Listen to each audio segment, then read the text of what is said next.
Good morning. Welcome to episode 2 of No Smoke Without Fire. And I'm here today with Debbie Evans, of course. And we're going to get stuck into the subject of the royal family and King Charles in particular, to have a look at some interesting material and to ask some fundamental questions about who he is, what he believes in, and what he's trying to do with our world, because viewers and listeners should be under no doubt that this king is determined to change the whole world into his model. Debbie, welcome. Thank you for joining me.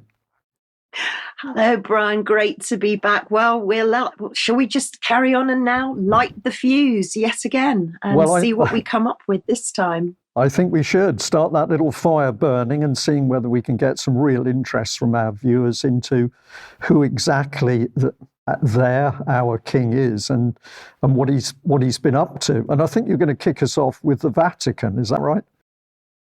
Well, I was just going to sort of remind people where we left off before we actually, shall I say, to segue us into a video that we'll be showing in a minute, before we reset everybody. So let's reset everyone before we start. So yeah, we were looking at religion and how religion has changed, how our perception of the Church of England, Catholicism, Sikhs, Hindus have all become eco.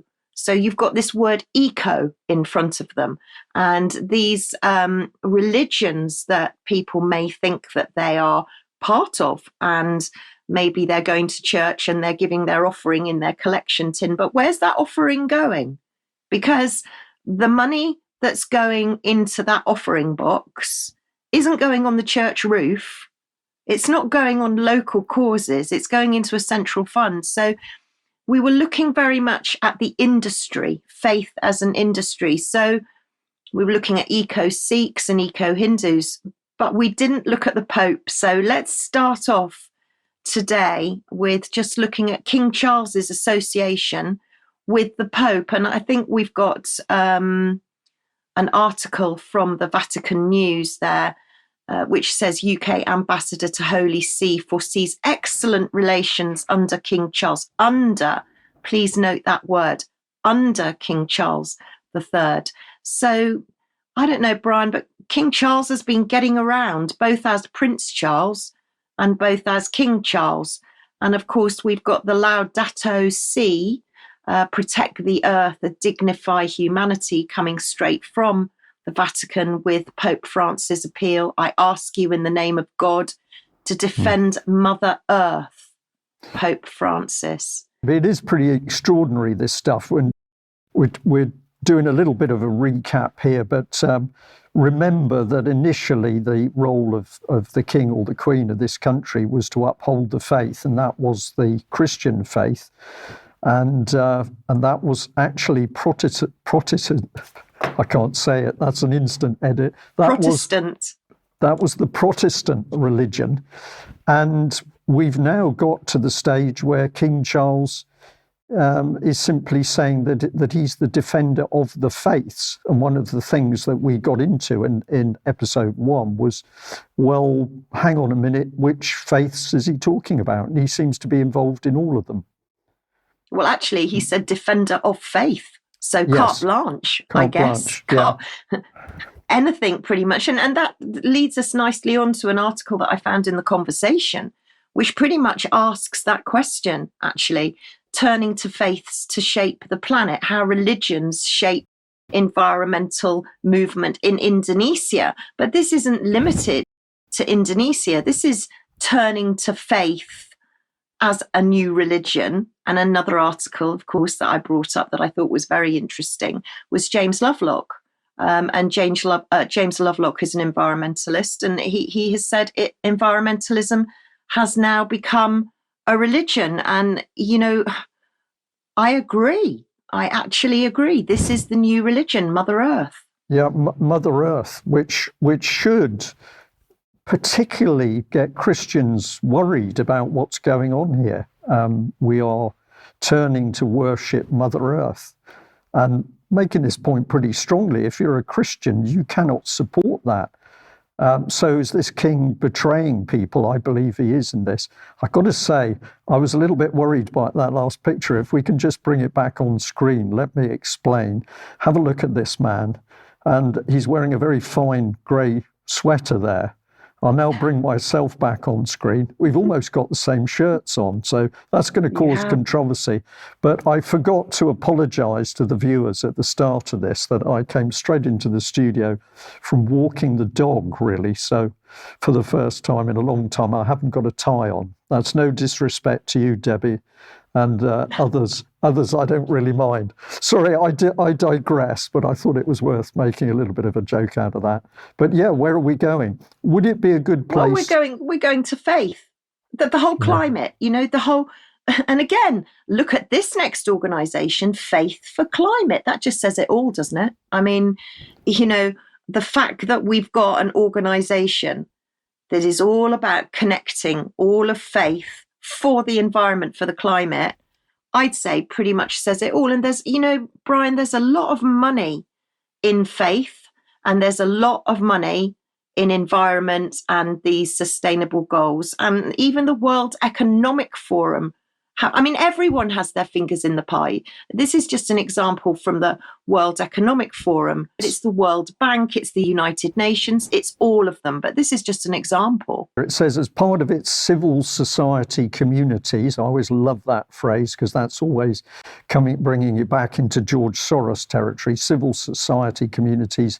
And across our centres, the World Economic Forum engages roughly 125 religious leaders, faith-based organisations, interfaith groups, multi-faith networks, and experts of religion from over 10 of the world's major religions and spiritual traditions.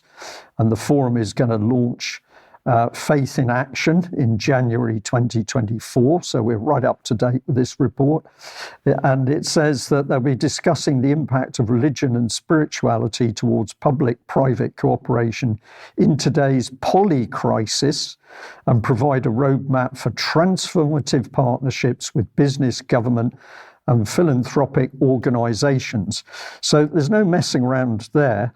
Would this be a good place to play that little video, the first little video clip we've got? And that might set the scene for people probably quite deeply. Let's have a look. We have an incredible opportunity to create entirely new sustainable industries, investing in nature as the true engine of our economy. The current global crisis has disrupted every aspect of our lives, but it has also presented us with an extraordinary opportunity, a chance to reset and accelerate efforts to improve the state of our world. Changing our current trajectory will require bold and imaginative action, together with determination and decisive leadership. In order to secure our future and to prosper, we need to evolve our economic model, putting people and planet at the heart of global value creation. If there is one critical lesson we have to learn from this crisis, we need to put nature at the heart of how we operate. We are on the verge of catalytic breakthroughs that will alter our view of what is possible and profitable within the framework of a sustainable future. We need nothing short of a paradigm shift, one that inspires action at revolutionary levels and pace. We simply cannot waste any more time. The only limit is our willingness to act.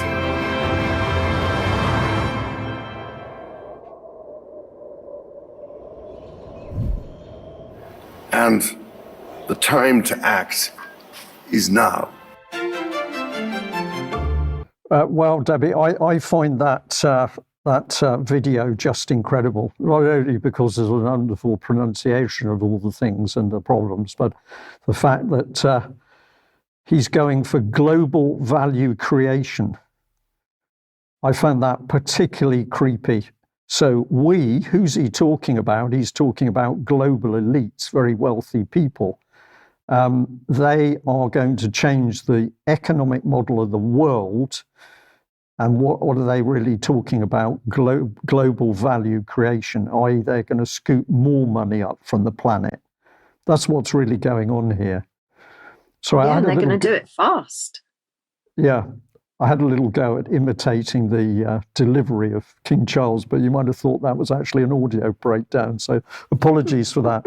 But yeah, I just don't get a comfortable feeling when this man's talking, because he's not on this planet. He's not in the real world for the average person in UK, never mind in the third world.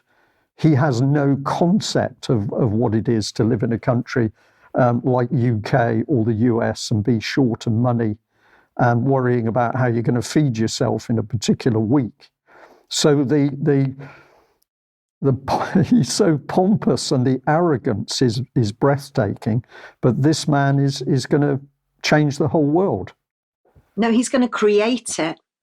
This is what's so interesting, is that he's actually creating a new world.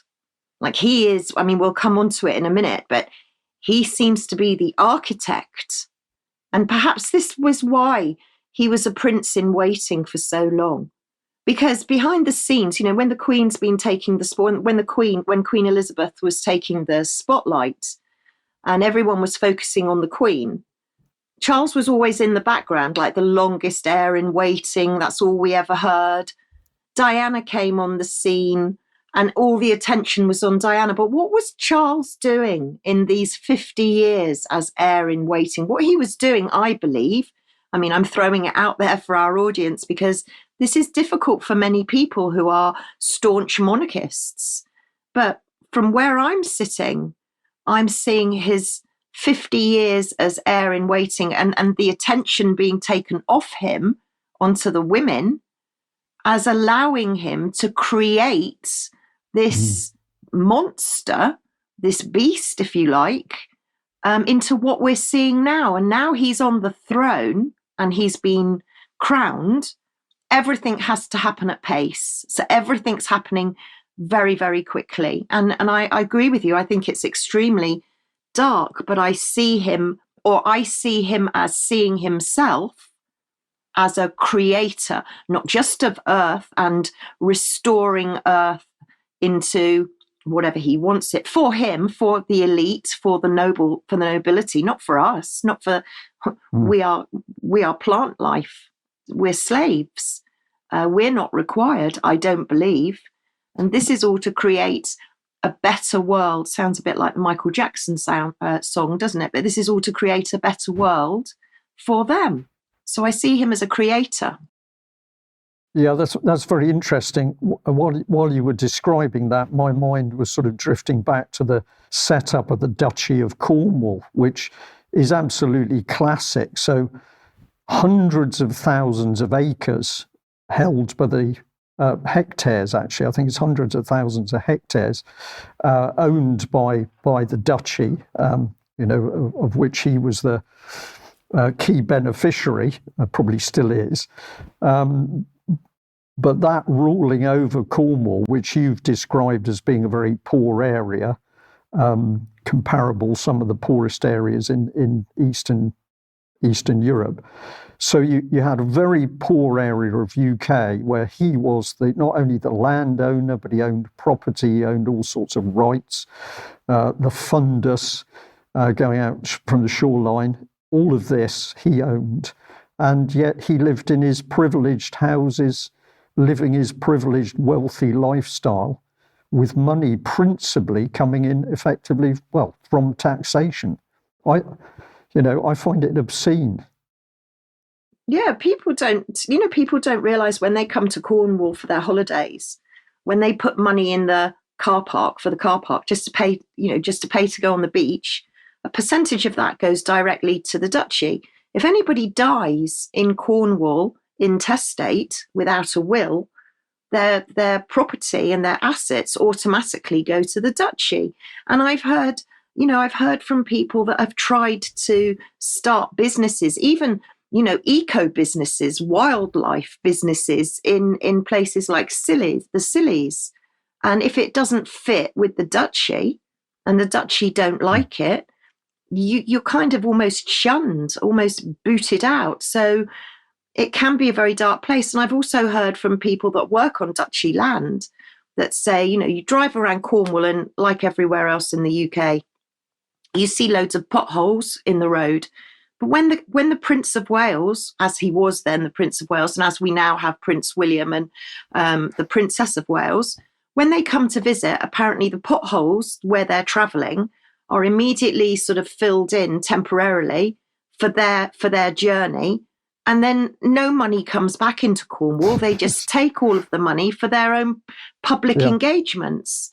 And yet they're the Prince and Princess of Wales. But they take all their money from the Duchy of Cornwall. And likewise, the King, of course, his purse is funded by the Duchy of Lancaster. Yeah. But I think one thing too that you were saying there that kind of put an alarm bell in my head, after me saying that he's a creator and then what you were saying about him, think about the towns and the villages that he's created and built, like Poundbury. I mean, perhaps we'll come on about Poundbury on another No Smoke, but he has been the literal architect, not just of the policy, not just of new laws, not just a new way, a reset, but he's also been the physical architect of villages, buildings, all sorts of things. And he's been doing all of this behind the scenes while nobody's really been taking much notice. Yeah, this is a very interesting point. And I'm going to say here that I've said publicly before, but I'll say it again now.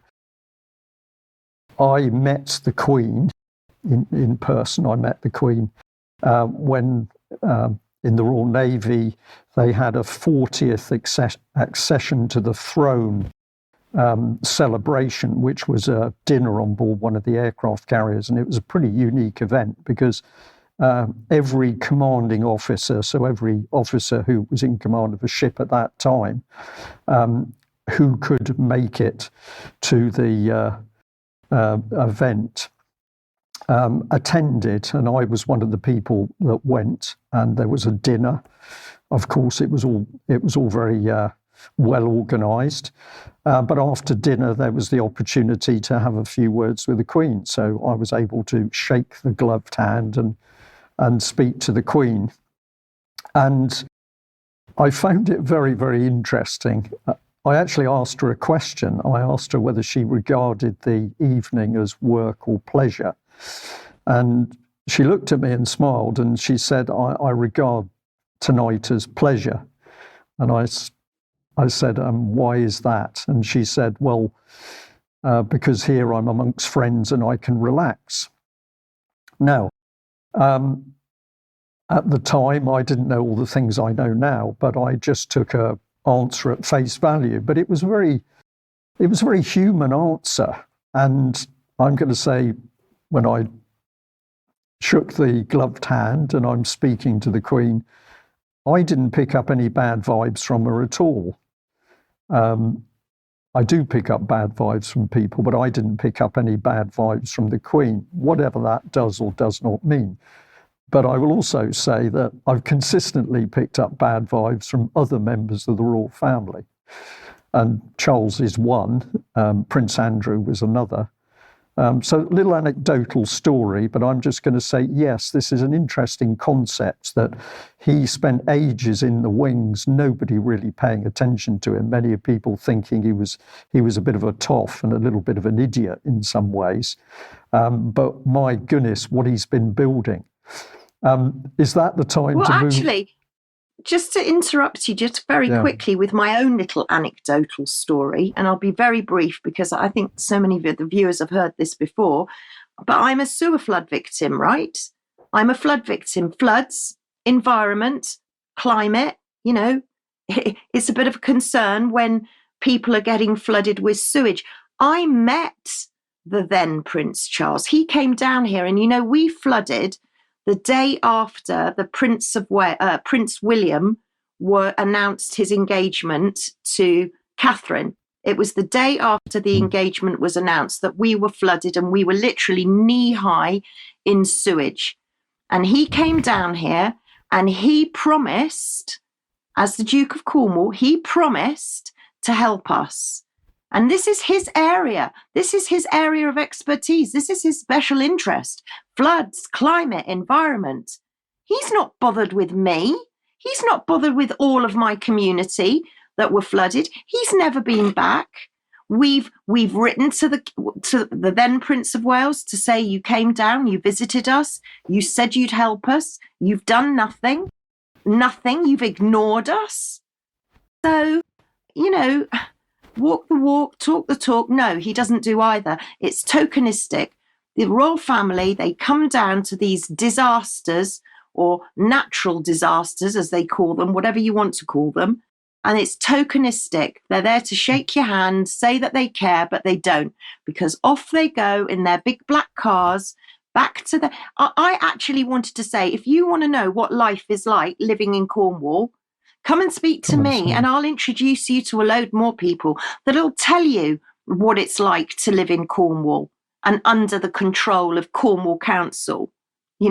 It's very different. So my experience of the then Prince Charles was, at the time, hopeful. I was asleep then. Now, no, he was never going to help us. He's never interested in us. No. So, Debbie, we can contrast your comment there. Your criticism is very fair criticism. We can contrast it with so we got lack of interest in Cornwall and problems in Cornwall. Let's get into what he really is interested in and which people he does pay attention to. And we're back on the World Economic Forum. Yeah, I mean, the Great Reset. Lots of people think it was Klaus Schwab that announced the Great Reset, but actually it wasn't. It was Charles himself. And there you've got the evidence, a golden opportunity, His Royal Highness, the Prince of Wales, and other leaders on the forum's Great Reset. And he was the one that announced it prior to Klaus Schwab. We have a golden opportunity to seize something good from this crisis. Its unprecedented shockwaves may well make people more receptive to big visions of change, and global crises like pandemics and climate change know no borders and highlight just how interdependent we are as one people sharing one planet. Over the past month or so, despite the ongoing crisis, I've been encouraged to see the growing calls for a green recovery. We need only look to the United Nations Secretary General, to the IMF, the EU, the Petersburg Climate Dialogue, the Canadian government, the COP26 Universities Network, and business leaders around the world to see this. And as we move from rescue to recovery, therefore, we have a unique but rapidly shrinking window of opportunity to learn lessons and reset ourselves on a more sustainable path. It is an opportunity we have never had before and may never have again. So we must use all the levers we have at our disposal, knowing that each and every one of us has a vital role to play. Everything I have tried to do and urge over the past 50 years has been done with our children and grandchildren in mind. So I can only encourage us all to think big and act now. There you go. And again, we, who is we, our children and our grandchildren, he's talking about the elite's children. This is what just comes to me very strongly when this man speaks. He's not talking about the ordinary hoi polloi out there. He's talking about the elites. And to bring in that the International Monetary Fund and global businesses are suddenly turning altruistic and are going to do the best for ordinary families in this country and worldwide is just, well, I could say it's nonsense or it's a pipe dream, but of course this man is dangerous because he's got such immense wealth and power. He is making this stuff happen. But he's worse than that. I mean, did you hear him? This is rescue and recovery. I mean, rescue, he's playing the rescuer now. It's like we'll come on to a bit about the savior perhaps, but it's like, I'm going to save the world, rescue and recovery. And we're going to do it dramatically now.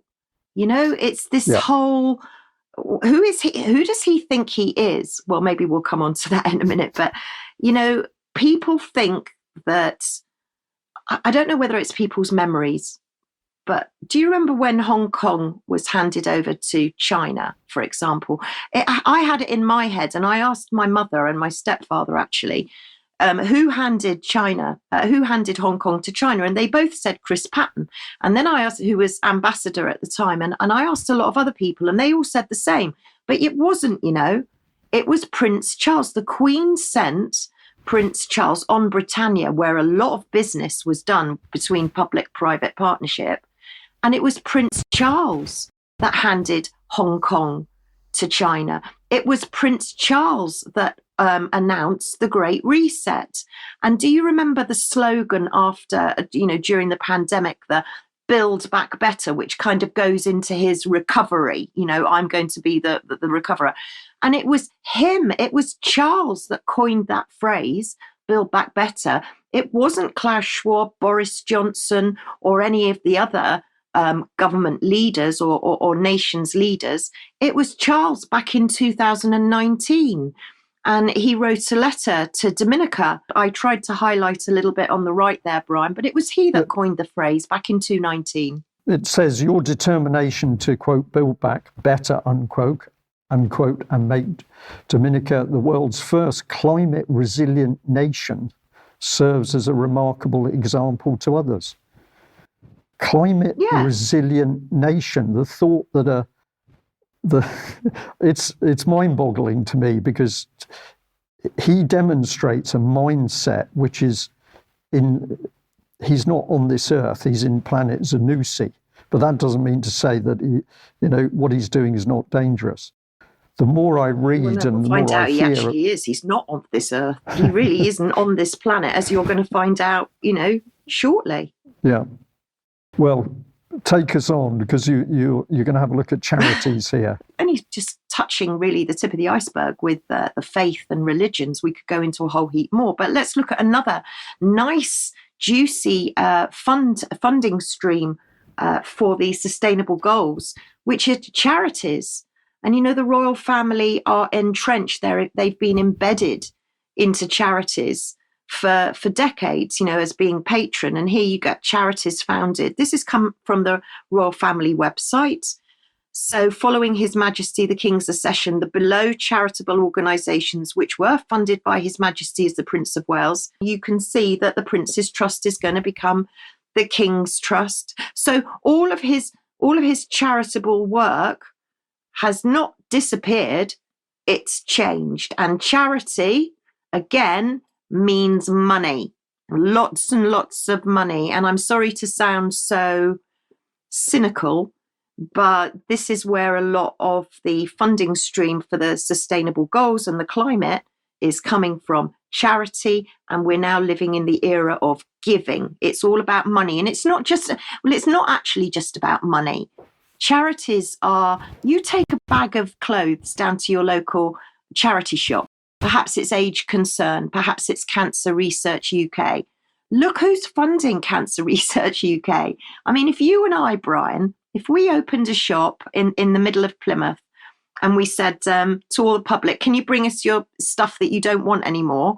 And oh, by the way, can you come and staff the shop as well for nothing as a volunteer? And what we're going to do is we're going to sell everything off, all your nice donations. We're going to get a nice rich fat profit from it, and we're going to go off and have a holiday. We're going to go off and buy a nice house. We're going to go off and use it for us. And that's what we're living in now. We're living in the age of giving, where you're not just giving in a tin on the street, or you're not just giving to your local brownie group or to a local jumble sale. You're giving to the Just Giving pages. You're giving to global private partnership, charities, quangos, businesses. Yeah. What are they? Are they charities? I don't believe they're charities. They seem more like quangos to me. But there's a lot of money in charity. Yeah, I don't know what the figure is for UK, but I remember when I was paying a lot of attention to what I call the political charity Common Purpose, which still exists. But I was looking at their funding, and that got me looking into charitable funding in UK. And I think the figure for just the main charities was something about 9 billion. And I'm talking a long time ago with that figure. So it's huge. It is an industry. It's not really charity. It's a charitable industry.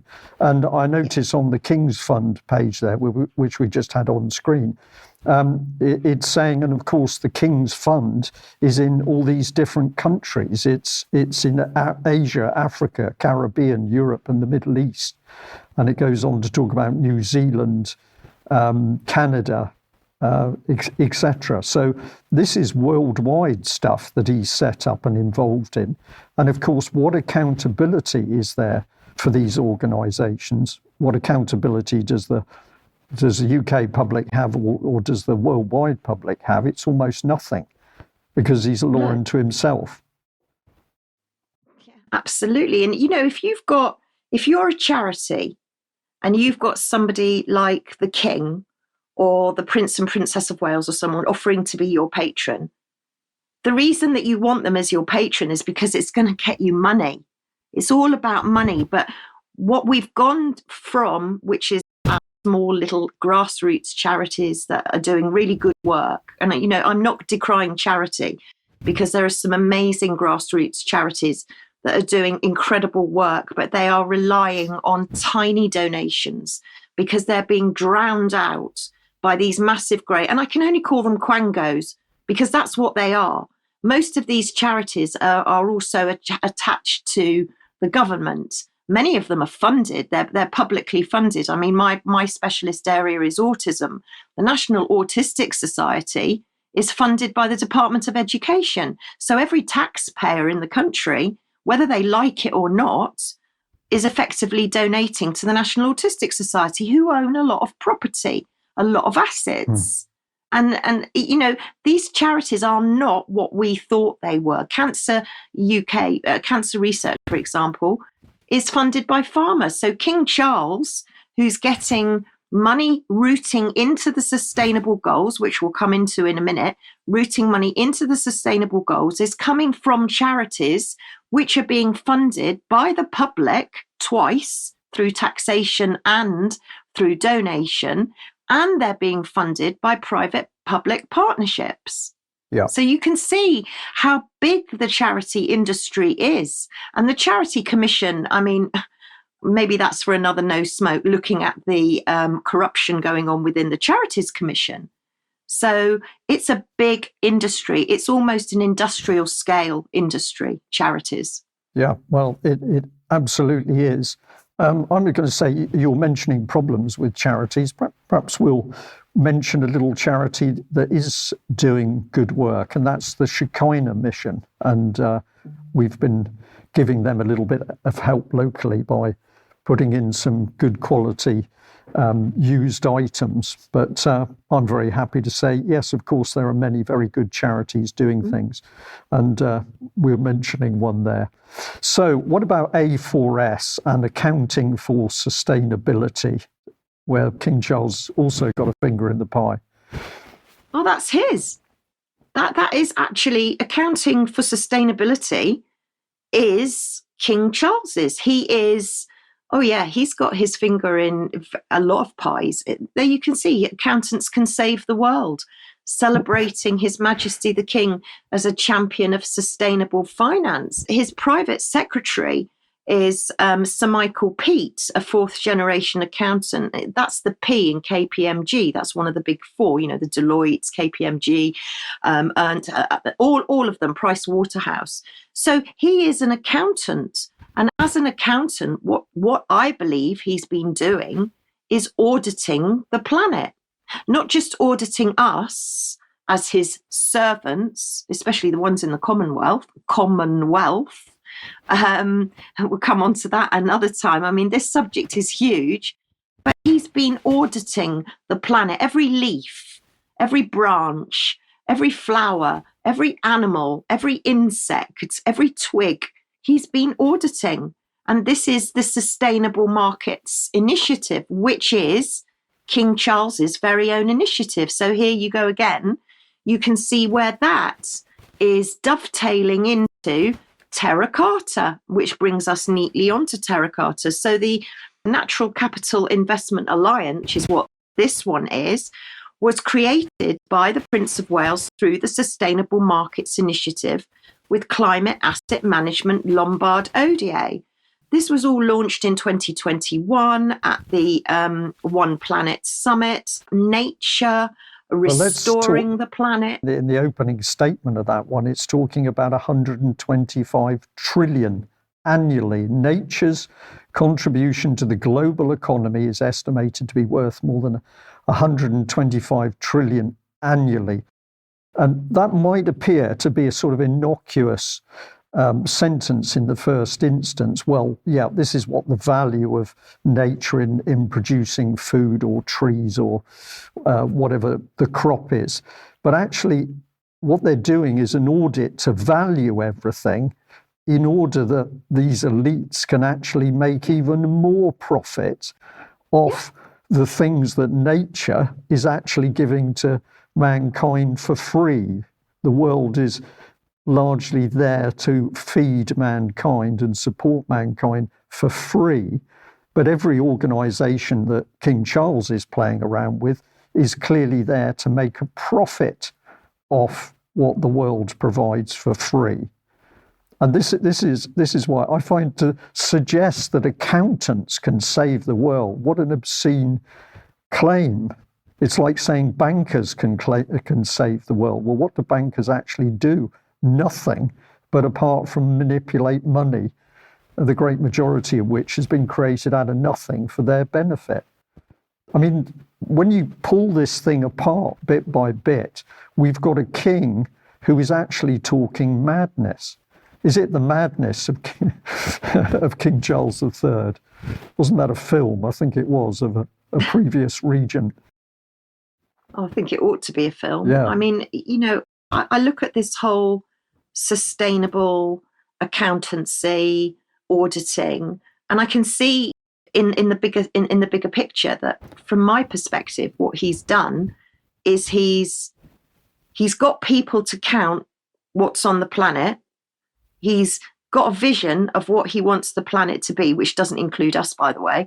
But he's got a vision of what the planet needs to be. So he's used all this information and these people to give him the information, the data on what he needs to change.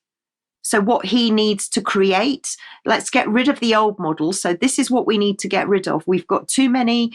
We've got too many.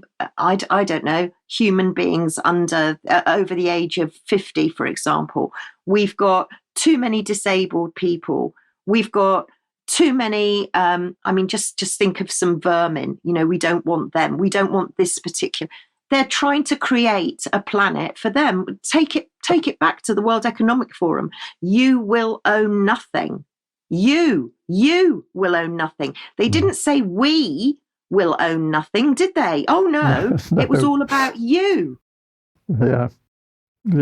It's absolutely hidden in plain sight, and I'm curious to see what happens with the audience. You know, what they would be saying, what they will be saying to themselves as they watch and listen to this, and they start thinking about what we're really pulling apart here. But it's vast, but it's very nasty.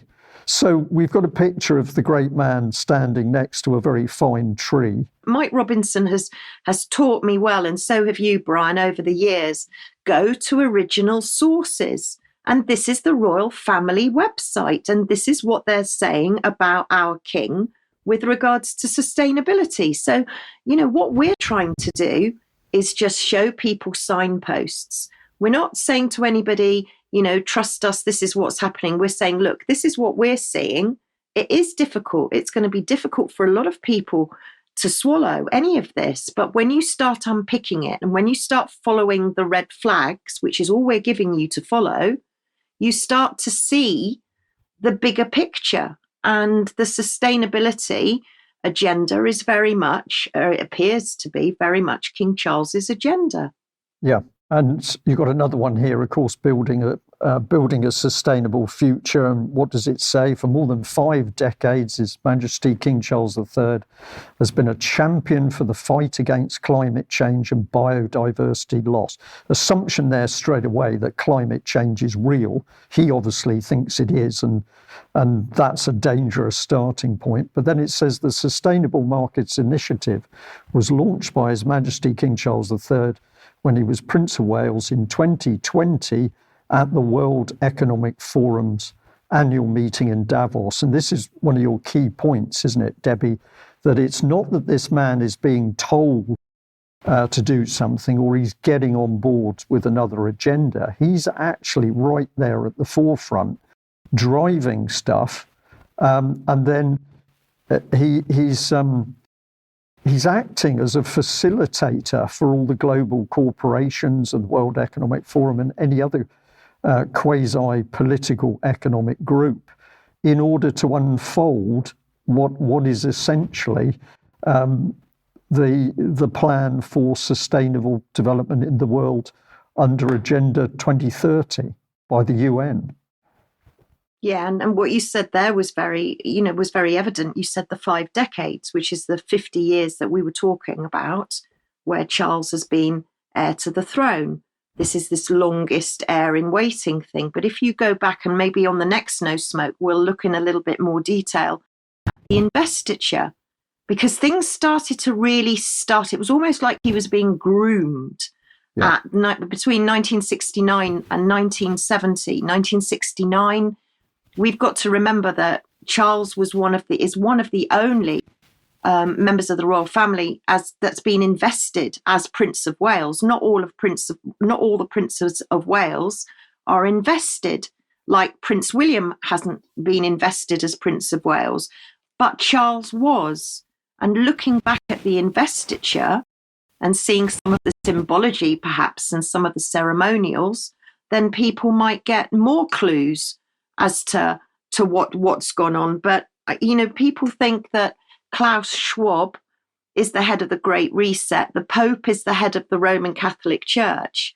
However, they all seem, or appear to me anyway, to report directly to Charles. Everybody seems to be under, as we looked in one of the previous slides, everyone seems to be under Charles. So there are many people advising him. There have been many people, in my opinion, grooming him for what we are seeing now. Because since the Queen died and he was crowned, things have been happening very quickly. Wouldn't you agree? They've been happening very quickly. Yeah. I mean, so quickly, it's almost breathtaking. You wake up in the morning and you wonder what is going to hit the headlines next. Yeah, I totally agree with that. And of course, there's haste in the words that come out of his mouth and the World Economic Forum's mouth, Klaus Schwab, wherever you want to go, because they're all now saying time is short. And they're also admitting that their plans in some areas are not their sustainability plans are not up to the point which they'd hoped to get to in 2024. And they're saying, yeah, we've got to push, we've got to accelerate this program. So it's constantly concern from him and others that the plan is not unfolding fast enough, and therefore stuff's getting rushed through. Completely agree with that. But it's exactly. I mean, there's so much of this, Brian, and I mean, I know that you're looking at the clock and I'm looking at the clock because this is such a big subject, and there's going to be another couple of No Smokes on what we've uncovered and discovered and what we want to share with our audience, so that you can go and have a look at it for yourself. But maybe now is timely to stop before we embark on Terra Carta, perhaps, because that's the next segment, if you like. That's where we're leading on to. Let's give a little sneaky preview of Terra Carta. Okay, well, let's give a little sneaky preview of Terra Carta. We all remember Magna Carta, right? Everybody's heard of Magna Carta. The rights of the person come above everything else. Not anymore. No. Terra Carta is, well, I tell you what, Brian, if you show up the next slide, I'll let you read out the little preview from the mouth of King Charles on Terra Carta. He said this as former Prince of Wales, but he said the Terra Carta offers the basis of a recovery plan that puts nature, people and planet at the heart of global value creation, one that will harness the precious, irreplaceable power of nature combined with the transformative innovation and resources of the private sector. And I had to smile a bit as I got to the end, because there we are. Don't worry, those nice profit-making global companies are going to come to the rescue and they're going to look after mankind. Not. No, exactly that. I mean, Terra Carta goes. There's more to say about Terra Carta. It gets more complicated, because where we've reported on Terra Carta, and we'll get onto Astra Carta. So if anybody's shouting at the screen going, "Don't forget Astra Carta," we haven't forgotten Astra Carta, because he's king of the earth, king of Terra Carta, king of the earth. I'll show you the crests in a while, but he's also king of the universe. But perhaps we'll come on to that in the next segment, because it is completely extraordinary. It's just extraordinary. Yeah.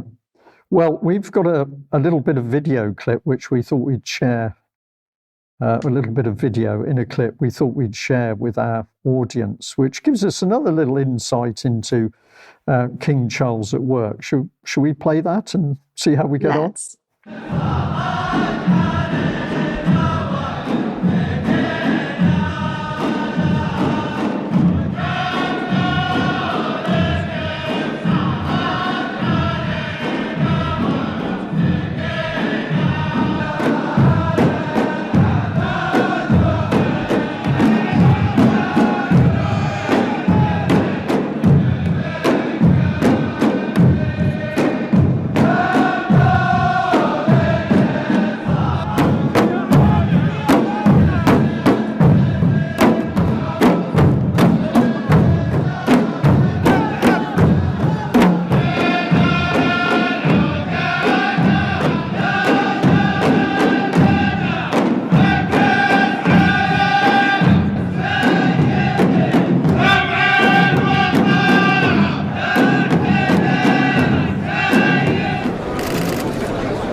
Well, there you have it. I don't know what country that little episode where they were for that. Obviously, Saudi. It was Saudi, right? Yeah. So, and I think I'll do a little bit of work to inform myself, but I don't know exactly what the dance regime was about or what the words were that they were singing. But again, we've got him absolutely immersed in another culture. And I'm going to come back to your point that when it comes to the UK and what he's actually doing on the ground in UK, we're just not seeing it. No, I mean, would you? But I mean, take yourself back. Would you have seen the Queen do that? No. Would you? No, is the answer to that. And for everybody that comes to Cornwall, that's what your donations are going to. And when I say donations, they're mandatory, because when you put your money in your car park or when you pay for goods locally, you have to remember that part of that goes to the Duchy of Cornwall, and the Duchy of Cornwall was funding him to do that. Mm-hmm. Yeah, it's amazing. It's our money that's paying for this. Yeah. And yet our country is failing. Well, I'm going to disagree. Going on? I'm going to disagree with you on that. Because I've challenged quite a few people on Twitter or X. X it now is when they say, that the country's failing, the country's falling apart, and I say no. It's because it's deliberate. The chaos is deliberately created. It's not a sort of accidental. People have changed and they don't know how to do things properly in this country anymore. No, that's not what's happening. What's happening is that we've got people destroying the whole culture and history and morality and infrastructure of this country. That's a planned action, the destruction. And then we are seeing the effects, and people say the country's broken. It is broken, but the important point is that it has been deliberately broken. And then the other bit that came into my head while I saw him bopping with his sword I don't know whether bopping is that. That's probably a little bit. Is it? No. It's a bit Everyone, old, is it? I understand bopping. Okay. Bopping is, for us oldies, bopping is probably a bit of disco stuff. Yeah. So there was the great man having a little bit of disco stuff with a couple of swords, as you do. And you said you wouldn't see the Queen doing that. And I knew exactly what you meant, because the one thing about Queen Elizabeth was that everywhere she was, you got a sense of decorum. And yeah, she was aloof, but she had something. He's there bopping on the floor with his swords. But of course, the great downfall of the royal family for me, or these people, the occupancy of our royal family at the moment by this team, that occurred for me with Jeux Sans Frontières, when the royal family got involved in those horrible games that were designed to get people used to the idea that in Europe all the countries were great friends. And so they set up challenges between countries, and there were various games and competitions and points, and you could play a joker. And of course, in one of those editions, the royal family, the youngsters, got involved. So Prince Charles, Prince Andrew were there. Fergie, I think, was involved as well. Yeah. And I can remember watching that particular edition with my family, my parents, and my father said, yes, it's amusing, but there's something not quite right about it. And I think he was picking up on the fact that actually the royal family was being made a monkey of by destroying, the status, the appropriate status that they had and the respect from people in this country. So whether they knew what was happening to them or not, I don't know. But for me, yeah, those pan-European games of Jeux Sans Frontières was a big downfall point for this royal family. I got a question before we finish here, Debbie. My question for you is: how do you view the royalty? I mean, are you happy with the concept of nation states and a royal family? Do you feel comfortable with that? But you might say we've got the wrong people in the position at the moment. How do you see it? Do you know? My family have always been traditional monarchists, and my mother always used to take me to London to see the Queen. And now I see them in a completely different light. So now I guess I'd be called, I'm not a monarchist, but then I'm not a Republican either, because I'm not sure that I'd want a president. I look around in other nations and I think, well, neither of these systems appear to be working, and both seem to end up in tyranny and turmoil and chaos. So the answer, I don't have the answer, and I don't think I can support either camp at the moment. I seem to be politically homeless. I seem to be like, what's going on? Everything's broken down. And when you said, the country's broken down, I agree. But then that was the plan. Build back better. You can't build back better unless you destroy everything first. So that's what they're doing now. Dismantling, destroying everything that we know in order to build back better. But president, royal family, I don't want any of them, to be quite honest. Definitely not the royal family. They're not. We could go back into maybe we need Alex Thompson here to go back into the genealogy of the British family and the Constitution, because clearly we've been lied to all along. All along we've been lied to on everything. And the monarchy, I don't believe, is the showpiece that it's meant to be, because a lot of people look at the monarchy and think they're there because they're doing a great job for the UK. Everybody knows the royal family. They bring in a lot of money, a lot of interest, a lot of tourism. I don't see it like that anymore. I see it as the other way around, as they've used us. They've used all of us. They've hoodwinked all of us. They've deceived all of us. They're duplicitous. They don't care for their subjects. Not through my eyes. They have absolute disdain for us. They don't care at all about us, and they've proved it. So For me, I'm afraid I'm not on the royal bandwagon anymore. No, well, you've been very honest in saying why you think this. My position is that I believe in a nation state that's functioning properly. I believe there's absolutely a place for a monarchy, and I was going to use the word execute, wrong expression where the royalty is concerned. Carried out properly, this could give people so much because it's confidence. It could be confidence in the leadership. It's respect. It's an identity. There's a lot of cultural, historic, and constitutional issues which a good royal family could actually work wonders if they were really standing up for their nation state and protecting their people.